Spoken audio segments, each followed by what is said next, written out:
Hey everyone, it's Chris. This is episode 6 of my Magician's Overview, this time dissecting episodes 4 through 7 of Season 2. You can find the previous episodes linked in the description. If you're new, don't forget to subscribe to the channel so you won't miss any of my future videos, and click the notification icon to join the notification squad and be the first to know when something new drops. Warning, there may be spoilers ahead, since I discuss what happens in the TV show and compare it to the book, and sometimes that reveals things down the road or changes in the show that might actually spoil things for you in the future. So if you don't want to see that, now's the time to stop the video. Okay, so by now, hopefully you know the drill and all of that stuff, so let's get into it. Starting with episode 4, Paging Dr. Centaur. This was great and fairly close to the source material. The Centaurs were always fun in the novels with their haughty attitude, and they did indeed fix Q by replacing parts of him with magical wood. The only difference I can see is that they didn't paint, quote-unquote, skin over his new wooden bits, but that was obviously added for budgetary concerns. It's expensive to constantly have a half-wooden Quentin running around. Oh, and Penny obviously never came to them for help either.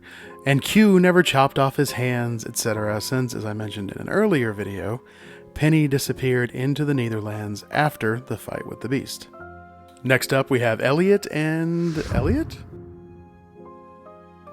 This was also new for the show, and I have to say, it didn't do much for me or for the show, in my opinion, other than allowing for the moment between Fogg and Eliot, which was quite amazing. In the novels, the Scooby Gang just head into Fillory and do their best. Having this moment where Fogg commits to helping Eliot run Fillory was a great addition, and made the whole thing more believable, in my opinion. Next up, we have Quentin and Penny. While there is a lot of similarity between the book and TV versions of Q, I really hated this moment and how Q reacted to Penny.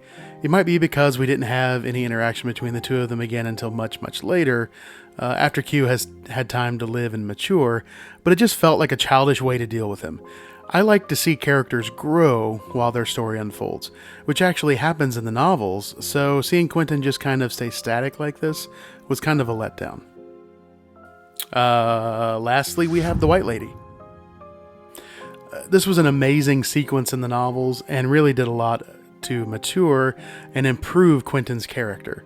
His recovery with the Centaurs is pretty long, and for his physical therapy he does choose archery, but instead of cheating with magic, he really learns how to shoot and becomes very, very good. He also takes the time to work on his magic, completing spells that were left unfinished, like his senior thesis, which was flying to the moon and back. This training, coupled with the death of his father in the books, forged Quentin into an accomplished, powerful magician. He then begins this quest to go after the doe, and she leads him on a chase across Fillory, all the way to the outermost edges of it. He hires a ship to chase her across the seas, learning how to sail along the way and getting all ripped and tanned. And when he finally tracks her down and captures her, he does wish for Alice's return. And by the way, he does all this by himself. No one went with him. Of course, she can't be returned, but not because she is dead and beyond the doe's power, since, as I already covered in the novels, Alice kills the beast and then just disappears. But she is unable to bring her back because Alice had left Fillory. As a Niffin, a being of pure magic, there are basically no limits to what she can do and where she can go, so she just went. In the end, just as we see in this episode, Quentin has her send him home, where he decides to abandon magic altogether. Okay, episode 5. First up, we have Quentin the Salaryman. This is how the first novel ended, basically. Quentin retreats to the mundane world and takes a corner office job, doing basically nothing. I liked having this in the show a lot. Fixing the spilled wine was new, though, and I really liked it. It showed an interesting glimpse into what it's like for some people who leave that world, and, what it does to them. The bit where she wants him to leave, etc., didn't happen either. He is there in the novels until he chooses to leave because he is called to Fillory. Okay, next up we have Penny in the Arctic. Oh my god, I love this. Mayakovsky is one of my favorite side characters from the novels. And while he returns to the story near the end, it was really nice to have him back in the show this much earlier. Mayakovsky is revealed to be a master magician. He creates magic that even other master magicians are amazed by and just don't understand. And the tragedy of his life is that because of his questionable decisions, he is now locked away, rotting at, North Brakebills. Speaking of his bad decisions, next up we have Emily and Quentin. This was interesting. They suggested that there was chemistry forming between them in the novels, but Q is called away to Fillory before anything happens. So all of this is new and an interesting way, coupled with the revelations from Brakebills North. It was a fantastic way to reveal the connection between Mayakovsky and Alice's brother. So kudos, writers, for wrapping all of that together. Next up, we have Julia's pregnancy. This was new for the show as well, and an interesting twist to the story. This fundamentally changes Julia's journey, which is a shame really, since, as I have mentioned before, she has one of the most interesting, satisfying arcs in the novels, in my opinion. I am excited, though, to see just how this will affect her ultimate destiny in the show. Will they change it completely, or find a way to wrap it all back into the original kind of ending for her character from the novels? Next up, we have a Royal Heir. This is a fascinating twist from a storyline in the novels. While there is a royal pregnancy, it isn't Eliot and Finn.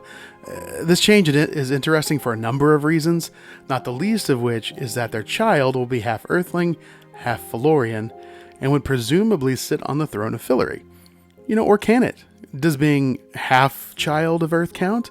In the novels, the pregnancy is between two children of Earth, so still 100% child of Earth, even though it will also be a natural-born citizen of Fillory, which is super weird. And finally, we have Alice. So yeah, this is odd. Alice does show up in the novels, but not until the last book, I believe, which is like 7 years after her death, and the circumstances are very different. I am assuming they are using seeing Alice as the hook that brings Quentin back into magic and back to Fillory, as opposed to how it was accomplished in the novels, so that's interesting. And Alice living in his back? I actually dig this.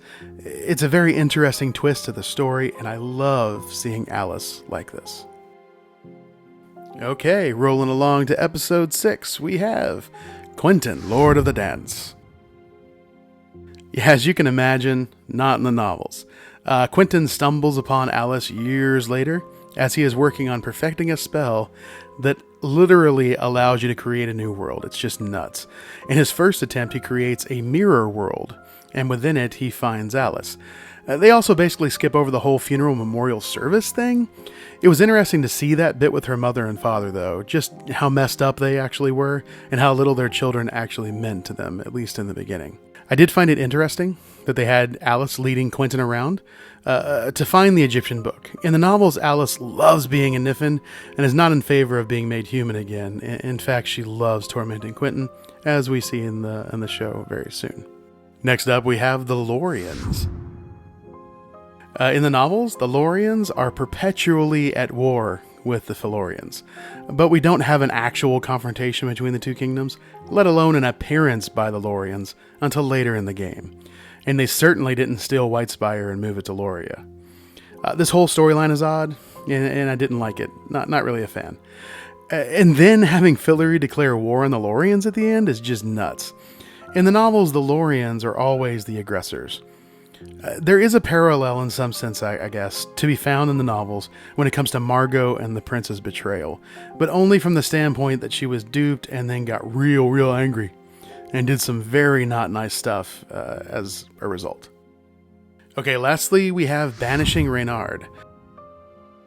This was new for the show as well, for obvious reasons, and I'm not really a fan of this angle either. It also really complicates pieces of Julia's story down the road, unless they do some hanky things with the story. I do dig the moment with Katie, though. I am reserving judgment for now, but going on record saying I don't like it one bit. Okay, and lastly, we're going to look at episode 7. First up, Alice and Quentin. This is interesting and kind of a bummer at the same time. In one sense, having her trapped in Q makes for some really interesting moments, but it stops Alice from traveling as Niffins are able to do, which has some serious ramifications for the story down the road. Like the entire ending of the story. So I'm interested in seeing how they're going to fix this one. It was also great that she was so into the bank heist. Speaking of the bank heist. Next up is robbing a bank. I really enjoyed this one. They had to create a bunch of circumstances to make this work. To take this storyline, which is an adaptation of something from a later book, and make it work at this point is pretty staggering, so kudos writers. And I love that Margot is the experienced one here, and she basically turns into a 1940s mafia boss. Honestly, I like this version of the heist a lot better. In the novels, the heist crew was made up mostly of new characters and Quentin. So having characters you already know and invested in be the ones do the heist was way more powerful in my opinion. And man, Floating Penny was pretty amazing. And I mean, the wrecking ball, come on. And lastly, we have the quarterback. This was a much better use of this plot device than we had in the novels. It allowed for a number of necessary moments to happen.